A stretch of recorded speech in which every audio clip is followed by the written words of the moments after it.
이 스토리의 시작은 거짓말로 가득한 이 세상에 대한 고찰로부터 시작되는데요. この世界において嘘は武器だ。 그 중에서도 단점은 감추고 팬들에게 이쁜 모습만 보여야 하는 아이돌의 대단함을 전파하고 싶은 여기 이 의사 선생님이 바로 なんで患者の病室でアイドルの DVD 流してるんですか？ 오늘의 주인공입니다. ロリコンですね。それだけは言うな。 이런 주인공이 진심으로 빠져있는 아이돌은 신비롭게도 별 모양 눈동자를 가진 소녀인데요. 사실 의사인 주인공이 아이돌 소녀에게 빠지게 된 데는 한 가지 이유가 있었으니 그건 바로 자신이 담당했었던 어린이 환자가 그녀를 정말 너무나도 좋아했었거든요. 生まれ変わったらこの顔がいい。何が生まれ変わりだ。バカなこと言ってんなよ。 환생하게 된다면 아이돌의 아이로 태어나고 싶다고 말할 정도로 반짝이며 빛나는 아이돌에게 흠뻑 빠진 어린아이에게 어떻게 해서든 꿈을 주고 싶었지만 16か。先生、意地悪だね。 안타깝게도 심각한 병세로 인해 어린 나이에도 불구하고 세상을 떠나게 되었고 그렇게 주인공은 자연스럽게 그 아이처럼 아이돌 소녀를 지켜보게 되었다고 합니다. 結果ロリコンってことですね。話聞いてた。結構感動的なエピソードだったよね。 그런데 그때 인터넷 메인 사이트에 건강 문제로 인하여 갑자기 소녀가 활동을 안 한다는 뉴스가 나오고 주인공은 눈물을 삼키며 다음 환자를 보기 위해 진찰실로 들어가게 되는데요. 놀랍게도 그곳에는 자신이 좋아하는 아이돌 소녀가 앉아 있었습니다.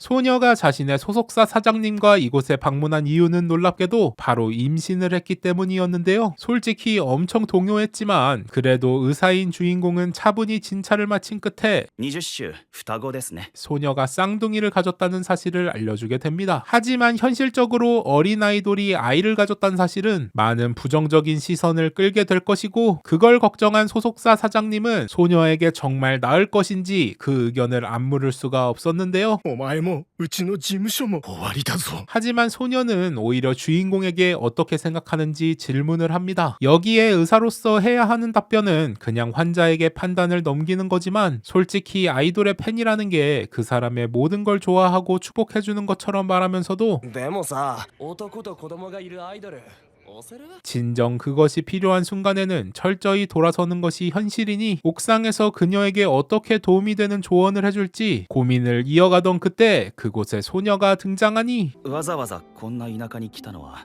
東京だと人目につくから。 가족 없이 혼자서 자란 소녀는 난생 처음 얻게 된 진정한 가족인 쌍둥이를 도저히 포기할 수 없었고 つまりそれは 그리고 현재 하고 있는 아이돌 일도 그만둘 수 없다 합니다. 子供の一人や二人隠し通してこそ一流のアイドル。嘘はとびきりの愛なんだよ。 그렇게 거짓말에 자신이 있다는 그녀는 그 무엇 하나 포기하지 않고 두 가지 모두를 쟁취할 거라 주인공 앞에서 선언하는데요. 星の愛は欲張りなんだ。 그런 당돌한 그녀를 위해 주인공은 철저히 비밀을 지키며 쌍둥이의 순산을 도와주기로 마음먹게 됩니다. 그 후로 병원에 표면적으로는 그녀를 위해 가명을 기입하고 순조롭게 시간이 흘러서 출산 예정일이 다가오게 되는데 그때 병원으로 수상한 인물이 星野愛の担当医。 발표하지도 않은 정보를 아는 게 너무 의심스러워 추궁해보니 산속으로 도망가기 시작하는 상대. 그 내막을 알기 위해 잡아서 경찰에 넘기려고 열심히 따라가 보지만 오히려 절벽에서 떠밀려 주인공은 치명상을 입게 됩니다. 早く起きてあの子の子供。 그때 갑자기 주마등처럼 떠오르는 어린 환자와 나눴던 환생 이야기. 真面目に考えたことはなかった。自分の話とは思わなかったんだから。 그리고 놀랍게도 주인공은 아이돌 소녀의 아기로 다시 태어나게 됩니다. これが今の俺。 처음에는 그래도 명색의 의사답게 도대체 어떤 원리로 환생하게 된 건지 그 현상에 대해 연구를 해보았지만 당연하게도 전혀 답을 찾을 수 없었고 今はこの赤ちゃんライフを堪能したい。 그렇게 쌍둥이 여동생과 아이돌 소녀와 함께 즐겁게 살아가고 있던 그때 とにかくアイドル愛は本日復帰となる。 드디어 소녀가 다시 방송 복귀를 해야 하는 시기가 다가오게 되었으니 쌍둥이 아이들은 소속사 사장님의 아이라는 설정으로 입을 맞춰놓고선 소속사 사장의 어린 사모님이 안타깝게도 독박 육아에 당첨. ベビーシッターなんて経験ないのに。 주인공은 몰래 TV를 켜서 소녀의 복귀 무대를 관람하려고 하는데 연예계는 겉으로는 밝은 척하지만 知らね。興味もね量産型アイドル 실제로는 아주 계산적으로 숫자 노름을 하는 곳이니 딱히 유명치 않은 그룹의 복귀 무대에 석연치 않은 반응만이 그득하기 그지없지만 まったく上等だってんだ。うちの愛はマジモンの嘘つきだぞ。 압도적으로 빛나는 재능으로 모든 제작진들의 뒤통수를 갈겨버리는 데 성공합니다. 人はただ焦がされる。まるで火に群がる蛾みたいに吸い寄せられて、僕だって例外じゃない。狂わずにいられないんだ。 그렇게 성공적인 복귀 무대를 보고 있는 주인공 역시 기쁜 마음으로 방송을 볼 정도였으니 오히려 소녀가 자신같이 평범하지 않은 아기를 낳게 된 것에 조금 미안한 마음이 들 정도입니다. 왜냐하면 사실 쌍둥이 여동생도 주인공과 같은 환생자였거든요. 밤에 몰래 아이돌 소녀를 검색하며 악플들의 일일이 일침을 날리는 아주 어이없는 광경을 발견하여 동생 역시 환생자라는 사실을 알게 된 우리의 주인공. もしかして俺と同じか？赤棒が喋った金棒お前もだろ。 그렇게 평범하지 않은 쌍둥이의 평범한 척하는 일상이 시작됩니다. ママかわいそう私が一生守ろう絶対お前の方がキモいよ。 하지만 육아 독박을 쓴 어린 사모님이 갑자기 너무 힘드셨는지 흑화하기 시작하더니 そもそも私はベビーシッターやりに嫁に来たんじゃねえ。 소녀가 쌍둥이를 낳았다는 정보를 연예 매체에다가 팔아넘기고 도망쳐버릴까 계획을 세우는 무시무시한 장면을 목격하게 되는데 결국 쌍둥이들은 그걸 막기 위해 사모님이 놀라도록 아기의 몸으로 말을 걸어서 これドッキリでしょ。手がかかってるな。どこかにカメラあるんでしょ。 신인 척 연기를 하며 아이돌 소녀는 신에게 선택받아 1000명을 가진 소녀이니 나쁜 행동을 하면 천벌을 받을 것이고 그녀를 도와 자신들을 잘 키워내면 복이 찾아올 거라는 계시를 내립니다. 何でも言うこと聞きます。 그렇게 순진한 사모님이 그 말을 철석같이 믿어주어 이제 집안에서 좀 편안하게 행동할 수 있게 된 주인공. 여동생의 뛰어난 연기 실력을 듬뿍 칭찬해주며 약간 전생의 어린 환자와 여동생이 뭔가 비슷한 것 같다라는 생각을 하게 되고 실제로 동생은 어린 환자의 환생인 게 정답이지만 そんなわけないか 전생보다는 현생이 더 중요하다 생각하는 주인공은 깊게 묻지 않고 서로 모른 채 그대로 지내게 됩니다. 주인공을 죽였던 또라이가 아주 무서운 원념을 품고 있는지 꿈에도 모르고 말이죠. 어쨌든 성공적인 복귀 무대로 인해 아주 폭발적인 반응을 얻어 금방 뜰 것만 같은 소녀였다만 今月の給料20万 실제로는 돈도 얼마 벌지 못하고 생각보다 큰 반응이 없는 상황. このクソ運営もっと営業かけろそんなこと言われても、芸能界ってのは一人でも戦える何かがないとやっていけないところなの。 게다가 소녀의 웃음이 너무 프로스러운 게 인간답지 않은 가짜 웃음 같다는 이상한 대중들의 평가들. 痛いとこつくな 도대체 어떻게 해야 할지 심각하게 고민하고 있었는데 こんなこと言われたってな私は嘘でできてるし目の細め方口角全部ダサい人間っぽくないのを求めてるのはそっちじゃん 그렇게 슬럼프에 빠진 소녀의 앞에 몰래 사모님에게 부탁해서 콘서트를 관람하기 위해 찾아온 쌍둥이의 열성적인 응원으로 인해 誰よりもエンジョイしてるじゃないですか。 진정한 웃음이 뭔지 알게 됩니다. 21万リツイート。なるほどこれがいいのね覚えちゃったぞ 그렇게 시간이 지나 쌍둥이들이 성장하고 아이돌 소녀 역시 나름 궤도에 오르게 되어 여러 활동을 하게 되는데 이번에는 그 중에서도 핵심인 드라마 조연 출연 캐스팅에 성공하여 기대하는 마음으로 모두와 함께 촬영장으로 향하게 되는데요. 이런 곳에 아이를 데리고 왔으니 혹시나 소녀가 핀잔을 받을까봐 弊社の愛を今後とも何卒ごひいきに。めちゃくちゃ喋るなこの赤子。どこで覚えたそんな言葉。 주인공은 일부러 더 과장해서 감독을 향해 사과의 말을 전하고 의도와 완전 다르지는 않지만 어려운 말을 막힘없이 하며 어른들과 낯가림 없이 편안하게 잘 지내는 주인공은 다른 의미에서 감독의 눈에 띄게 되어버립니다. ここまでのは初めて見た。画面として面白いな。なんかに使いたい。これは俺の名刺だ。 어쨌든 아이돌 소녀는 감독의 기대와는 다르게 아이돌 경험치를 최대한 끌어올려 카메라를 잡아먹을 정도로 조연 역할을 훌륭하게 해냈고 집으로 돌아온 그들은 소녀의 성공적인 드라마 데뷔를 기대하며 작품들을 감상해 보지만 これだけワンシーンちょびっとじゃん。 놀랍게도 소녀는 거의 편집을 당해버립니다. 그리하여 주인공은 바로 따지기 위해 감독에게 전화를 걸어보지만 愛はあの画面において可愛すぎたんだよ。 조연인데 너무 시선을 끈 게 오히려 독이 되었다며 出演時間の尺は会社間のパワーバランスで決まりがちだから事故にあったと思って受け入れろ。 연기자들 세계의 어두운 부분을 간단히 말해줍니다. ここはアートじゃなくビジネスの場だ。 그리고 원한다면 소녀를 자신의 영화 작품에 출연시켜줄 수 있다면서 주인공에게 조건을 거는데요. 그건 바로 주인공이 출연하는 것. お前の出演と引き換えに愛を使う。これを業界ではバーターっつうんだ。基本だから覚えておけ。 뭔가 이런 식으로 소녀를 캐스팅시키는 게 좀 꺼림칙하지만 그녀의 꿈을 위해 참기로 합니다. 그런 모습을 옆에서 보던 사모님은 도대체 어떻게 저 감독과 그렇게 친해진 거냐며 신기했던 의문을 물어보고 주인공은 의료 활동을 하면서 어른들과 빨리 친해지는 방법을 이곳에도 적용하여 혹시나 소녀의 도움이 될까 아주 계산적으로 친해진 거였습니다. ジジイは若者に砕けた態度取られるのをなぜか喜ぶ傾向にあるからあえて仰々しく接してないだけ。すげえ嫌な赤ちゃん。 어쨌든 그렇게 연기를 하기 위해 대기실에서 시간을 보내고 있었더니 다른 아역 배우가 와서는 주인공에게 낙하산이냐며 텃세를 부리기 시작하고 どう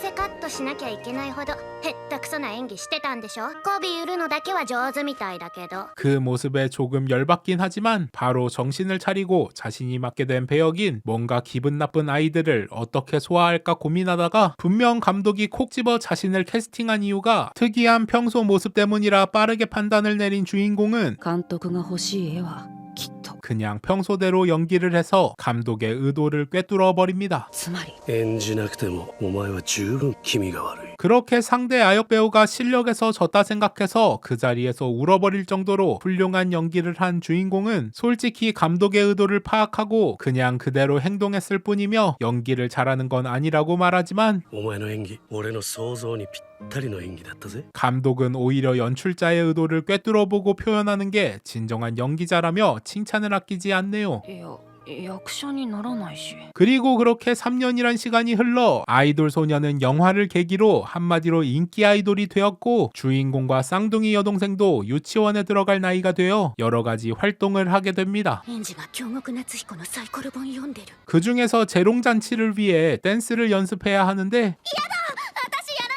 전생에서 평생 병상 위에서 살아왔었던 여동생은 크게 움직이는 것에 트라우마가 있었으니 엄마가 사용하고 있는 연습실에서 몰래 춤을 추는 걸 연습하지만 잘 되지 않아 절망에 빠지던 그때 転ぶのを怖がったらもっと転んじゃうものなんだよ。 소녀가 다가와 용기를 불어넣어주니 항상 병상에서 반복해서 보기만 하여 머릿속에서 뚜렷이 기억하던 엄마의 춤 움직임을 아주 멋지게 성공하게 됩니다.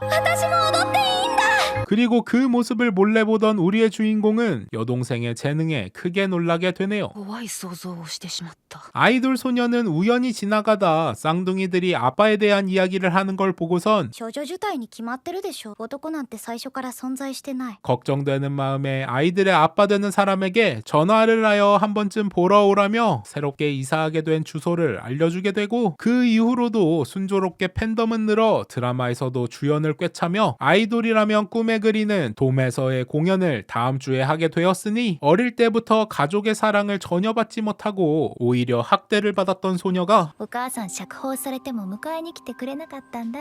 다른 사람에게 사랑을 전하는 아이돌 같은 건 할 수 없을 거고 한다고 해도 거짓된 사랑만 전달할 수 있을 거라며 자책을 했었었는데 嘘をつけるのも才能だ。 어차피 고객들이 아이돌에게 바라는 건 예쁜 거짓말이라면서 거짓말을 계속하는 것도 재능이라고 말해주는 사장. みんな愛してるって言っているうちに嘘が本当になるかもしれん。 그 덕분에 소녀는 진정한 사랑을 알기 위해 언젠간 진심으로 변하길 바라며 거짓된 사랑을 모두에게 나눠주는 길에 들어선 거였습니다. 하지만 아이들에게는 진실된 사랑을 깨닫게 된 그 순간 말해주고 싶어서 참고 기다리고 있었는데 社長たちかな。 안타깝게도 소녀의 집으로 반갑지 않은 손님이 찾아오니 정신적으로 문제가 있는 이 사생팬은 칼로 소녀의 흉부를 찌르고 アイドルのくせに子供なんて作るから。 엄청난 양의 피를 흘리고 있는 소녀에게 아이가 있으면서 숨겼다며 거짓된 사랑을 나눠줬다 맹비난을 합니다. 그런데 거짓이라면서 팬미팅에 항상 참석한 자신의 이름을 기억해주고 있는 아이돌 소녀의 모습을 보며 陽介くんだよね。 뭔가 잘못됐다고 느낀 녀석은 그 자리에서 도망쳐버리고 너무 많은 피를 흘리고 있는 소녀를 살리기 위해 주인공은 빠르게 구급차를 불러보지만 多分これ無理だ。 안타깝게도 그때도 의사였던 주인공이 봐도 너무나도 늦어버린 상황. 아이돌 소녀는 마지막을 직감했는지 자신의 아이들에게 가능한 많은 칭찬을 해주며 하고 싶은 꿈을 꼭 이루라 말하면서 마지막이 되어서야 これは言わなきゃ 그토록 전하고 싶었던 진심을 말하게 됩니다. 愛してるこの言葉は絶対嘘じゃない 그렇게 인기 아이돌이 괴한에게 죽었다는 뉴스는 사람들에게 퍼지고 퍼져서 많은 동정표를 얻기는 했지만 話って何ねえアイドルが恋愛したら殺されても仕方ないのね 반대편에서는 소녀의 죽음에 대한 억측과 추측들로 고인의 죽음을 더럽히는 가짜 뉴스가 가득했으니 그렇게 소녀의 죽음이란 소재는 인터넷 속에서 하나의 콘텐츠로 소비가 끝나고 나서야 少し早い雪で交通網が麻痺したというニュース以降話題に上げられることもなくなった 망각의 동물인 인간들의 기억 속에서 하나둘 잊혀져가며 주인공과 쌍둥이 여동생은 착한 사모님의 보살핌으로 호적을 바꾸고 지내게 되는데 그럼에도 전생을 포함해서 현생에서도 정말 사랑했던 엄마가 죽어버리게 된 충격에서 빠져나오는 건 쉽지 않았고 ママ言ってた私がアイドルになるんじゃないかって 여동생은 자신이 춤을 추면 아이돌 같다며 칭찬해주던 죽기 전 엄마를 회상하며 대중들이 얼마나 잔혹한지 이미 지독하게 경험했지만 엄마와 같은 아이돌이 되는 것을 마음속으로 꿈꾸게 됩니다. 하지만 우리의 주인공은 여동생과는 다르게 이미 전생에 한번 죽었었던 몸이니 그냥 이렇게 끝낼까 고민하고 있었던 그때 한 가지 의문점이 머리를 스쳐 지나갑니다. 그건 바로 단순히 팬에 불과한 저 살인마 녀석이 어떻게 소녀의 위치를 알았을까라는 점. 분명 전생에 병원에 왔을 때 그 위치를 아는 건 소속사 사장님과 넓게 생각해도 동료 정도였을 텐데 소속사 사장이 잘 나가는 연예인인 그녀를 죽이려 했을 리가 없고 그룹 멤버들과도 사이가 나쁘지 않고 좋았으니 남은 용의자는 단 하나. 僕らの父親 그리고 아버지의 정체가 누군지 아무도 말을 해주지 않았지만 평소 그녀의 좁은 교우 관계를 봐선 분명 연예인일 확률이 정말 높은 상황. 한마디로 연예계 활동을 하며 의심 가는 사람의 머리카락으로 유전자 검사를 하면 살인범을 찾을 수 있다는 말이니 피해 복수를 결심하게 됩니다. 必ず見つけ出して俺の手で殺すまでは 그렇게 주인공은 연예계에 입문하기 위하여 친분 있는 감독에게 찾아가 도움을 요청하고 그렇게 성장하게 된 두 쌍둥이는 연예계라는 같은 꿈을 향해 달려가지만 다른 목적을 가지고 움직이게 되는데 과연 우리의 주인공은 더럽게 뒤에서 살인을 계획한 자신의 친아버지를 찾아내어 복수하는 데 성공할 수 있을까요? 俺は俺の復讐劇を始める 지금까지 강력히 추천하고 싶은 2023년 2분기 신작 현대 판타지 연예계 전생물 최애의 아이였습니다. 取れてるかなうんその時は君たちがアイドルとかになってるかもね何にせよさ元気に育ってください